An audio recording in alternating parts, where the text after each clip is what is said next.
तो कहानी की शुरुआत में हम आइसलैंड में हो रही बर्फबारी को देखते हैं, जिस दौरान घोड़ों का एक ग्रुप अपने घर की ओर जा रहा होता है। तभी अचानक कोई क्रीचर घोड़ों के पास आने लगता है, जिससे सभी घोड़े बहुत डर जाते हैं और वहाँ से भागने लगते हैं। इसके बाद वो क्रीचर भेड़ों के फार्म में आता है, जिसके आने से एक भेड़ अचानक से गहरी सांस लेकर बेहोश हो जाती है और क्रीचर वहाँ से चला जाता है। ये फार्म इंगवर और मारिया नाम के कपल का था, जो कि आइसलैंड के पहाड़ों में शांति से रह रहे थे। अब क्योंकि उनके बच्चे नहीं थे, इसलिए वो बहुत अकेला महसूस करते थे। खैर, दोनों अपना परिवार चलाने के लिए भेड़ों की देखभाल के साथ साथ सब्जियों की खेती करने का काम करते थे। दरअसल ये जगह शहर से काफी दूर थी, जिस वजह से कोई भी यहाँ नहीं आता था और दोनों फार्म में काम करके अपना समय बिताते थे।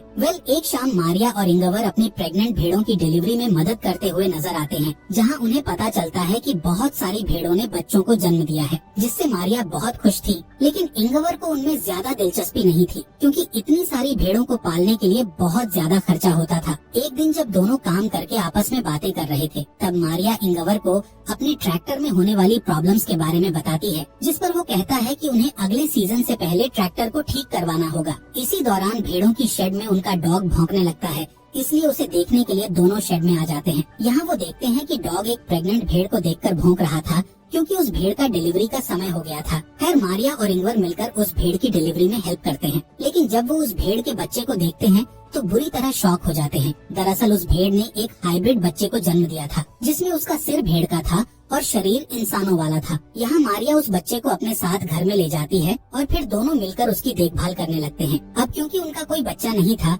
इसलिए वो उसे ही अपना बच्चा मानने लगते हैं और उसे बहुत प्यार करते हैं। साथ ही वो उसका नाम अड़ा रखते हैं और उसे इंसानों की तरह ट्रीट करते हैं। इसके अलावा इंगवर उसके लिए एक बेबी कार्ट ले आता है और उसे बेडरूम में रख देता है, ताकि अड़ा हमेशा उनके साथ रहे। कुछ दिन बीतने के बाद हम देखते हैं कि अड़ा की असली माँ अपने बच्चे को आवाज लगाकर बुला रही होती है, लेकिन मारिया उसे उसका बच्चा वापस नहीं करती है। इसके बाद इंगवर देखता है कि मारिया अड़ा को अपने बच्चे की तरह गोद में लेकर खिला रही है। ये देखकर इंगवर इमोशनल हो जाता है और रोने लगता है। पर अब हाइब्रिड भेड़ के आने से दोनों की जिंदगी में खुशियाँ आ चुकी थी, इसलिए इंगवर बहुत खुश होता है। एक दिन जब इंगवर ट्रैक्टर को ठीक करने की कोशिश कर रहा था, तब उसका डॉग उसे खेत की ओर इशारा करके कुछ दिखाने की कोशिश करता है, लेकिन इंगवर को कुछ समझ नहीं आता, इसलिए वो उसे इग्नोर कर देता है। इसी तरह समय बीतता जाता है और अड़ा की असली माँ अपने बच्चे की तलाश में घर के पास आकर खड़ी रहती है, लेकिन मारिया हमेशा उसे घर से दूर कर देती है, जबकि अड़ा विंडो से उसे देखती रहती है। एक सुबह जब मारिया खेत में काम करने के लिए जाती है,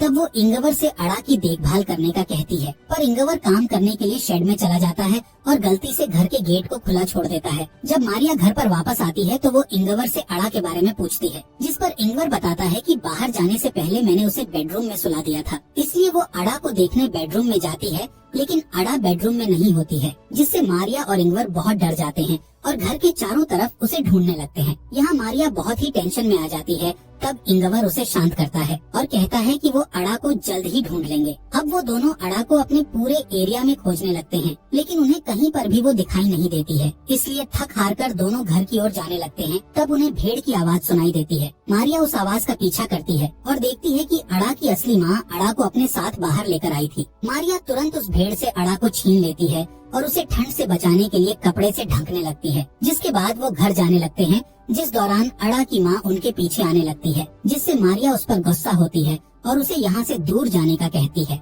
घर में आने के बाद वो अड़ा को सुला देते हैं और राहत की सांस लेते हैं। कुछ महीनों बाद अड़ा बड़ी हो जाती है और अब वो इस परिवार का हिस्सा बन चुकी थी। खासकर अड़ा का रिश्ता मारिया के साथ बहुत अच्छा हो गया था और वो दोनों एक दूसरे के बिना नहीं रह सकती थी। एक रात मारिया को भेड़ों के बारे में डरावना सपना आता है, जिसे देखकर वो जाग जाती है और सोचने लगती है कि शायद अड़ा की माँ उसे अड़ा से दूर ले जाएगी। इसलिए मारिया अड़ा को बचाने के लिए एक प्लान बनाती है, जिसमें वो इंगवार और अड़ा को सोता हुआ छोड़ घर के बाहर आ जाती है और अड़ा की माँ को शूट करके मार डालती है, जिसके बाद वो उस भेड़ को वहीं पर दफना देती है। तभी इंगवार का भाई पीटर मारिया को ऐसा करते हुए देख लेता है। असल में पीटर शहर में रहा करता था और छोटे मोटे क्राइम करके पैसा कमाता था, लेकिन कुछ कारणों से उसके साथी उसे इंगवार के यहाँ छोड़कर चले गए थे। खैर, पीटर भेड़ों की शेड में जाकर सो जाता है। जब उसकी आँख खुलती है तो उसे अड़ा दिखाई देती है, लेकिन जल्द ही अड़ा वहाँ से गायब हो जाती है, जिससे पीटर को लगता है कि शायद उसने कोई सपना देखा था। सुबह होने पर पीटर इंगवार से मिलता है, जिसे देखकर इंगवार बहुत खुश होता है, क्योंकि पीटर काफी समय के बाद यहाँ आया था। इसके बाद इंगवार उसे घर के अंदर लाता है और मारिया से नाश्ता बनाने का कहता है। जब वो लोग नाश्ता करने के लिए बैठते हैं तब वहाँ अड़ा भी आ जाती है। यहाँ मारिया अड़ा को पीटर से मिलाती है, लेकिन पीटर अड़ा को देखकर थोड़ा परेशान हो जाता है और किसी से कुछ भी नहीं कहता है। कुछ समय बाद अड़ा और मारिया एक साथ समय बिताते हुए नहा रही होती हैं। इस दौरान इंगवार और पीटर घर को पेंट कर रहे होते हैं। तभी पीटर घर के अंदर जाता है और मारिया को अड़ा के साथ नहाते हुए देखता है।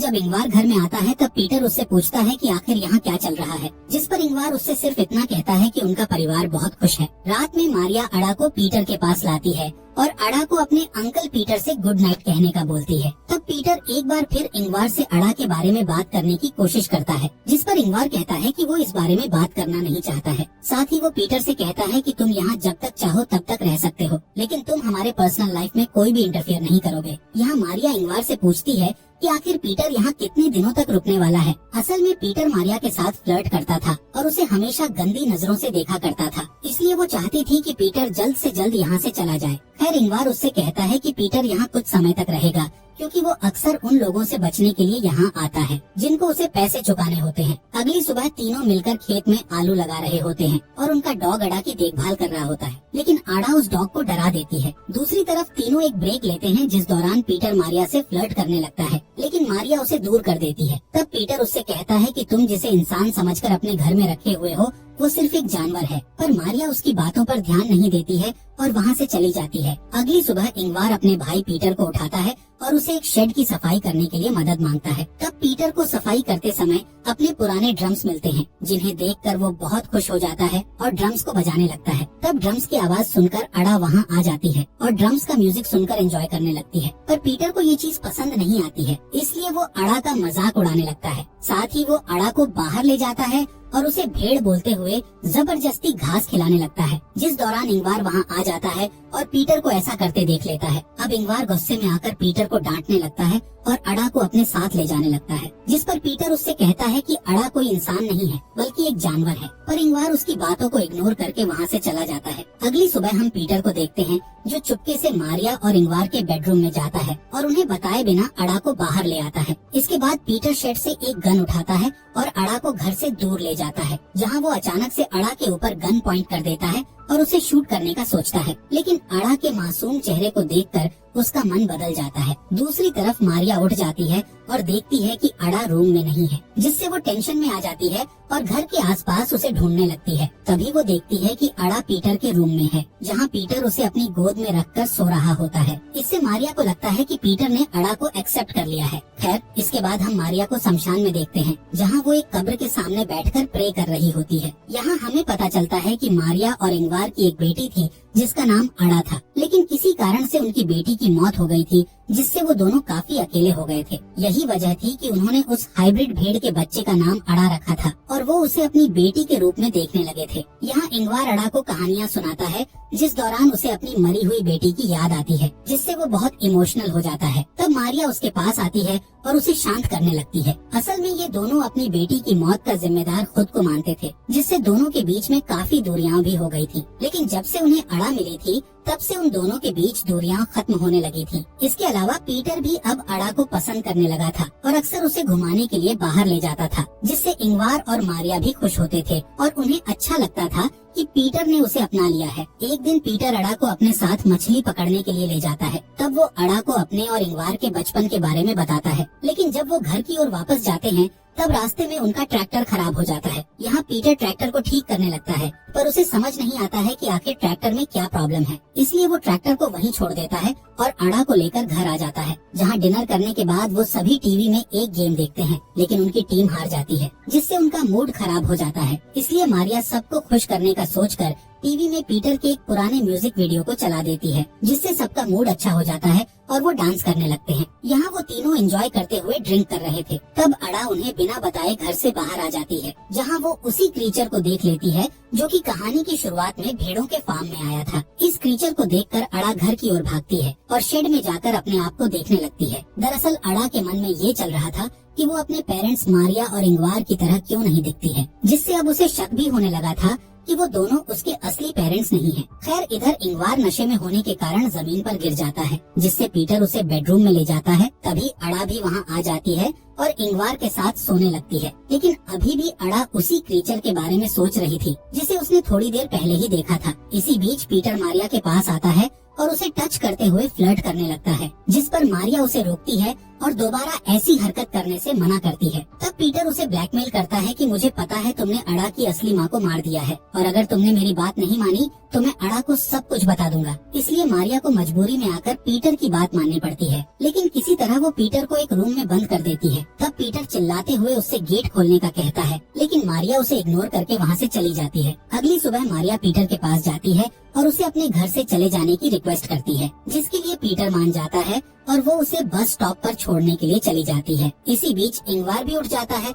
और अपनी वाइफ और भाई को ढूंढने लगता है, लेकिन जब वो उसे नहीं मिलते तब वो अड़ा के साथ अकेले ही नाश्ता करता है और फिर उसके साथ ट्रैक्टर को लेने चला जाता है। यहाँ मारिया पीटर को ड्रॉप करके उसे बताती है कि अड़ा उनके लिए एक गॉड गिफ्ट है, जिसकी मदद से वो दोबारा अपनी अच्छी जिंदगी की शुरुआत कर सकेंगे। मारिया पीटर से नाराज होने के बावजूद भी उसे कुछ पैसे देती है और फिर अपने घर की ओर निकल जाती है। इसी बीच इंगवार अड़ा को बताता है कि अगर वो घर का रास्ता भूल जाए तो वो घर कैसे पहुंच सकती है। खैर दोनों ट्रैक्टर के पास आ जाते हैं। तब इंगवार ट्रैक्टर को सही करने लगता है, लेकिन वो ट्रैक्टर की प्रॉब्लम को सही नहीं कर पाता है, इसलिए वो अड़ा के साथ वापस घर जाने लगता है। यहाँ मारिया भी घर पर आ चुकी थी। मारिया सोचती है कि अब वो और इंगवार अड़ा के साथ शांति से रह सकेंगे, लेकिन उसे घर में कहीं भी इंगवार और अड़ा दिखाई नहीं देते। तभी उसे गोली चलने की आवाज सुनाई देती है, जिससे मारिया बहुत डर जाती है और जल्दी से फार्म की ओर भागने लगती है। यहाँ फार्म में हम देखते हैं कि उस क्रीचर ने इंगवार को गर्दन में गोली मारकर उसे मार दिया है। ये क्रीचर भी आधा इंसान और आधा भेड़ होता है, जिससे हमें पता चलता है कि ये अड़ा का असली पिता है और इसको देखने के बाद से ही अड़ा को अपने पेरेंट्स पर शक होने लगा था।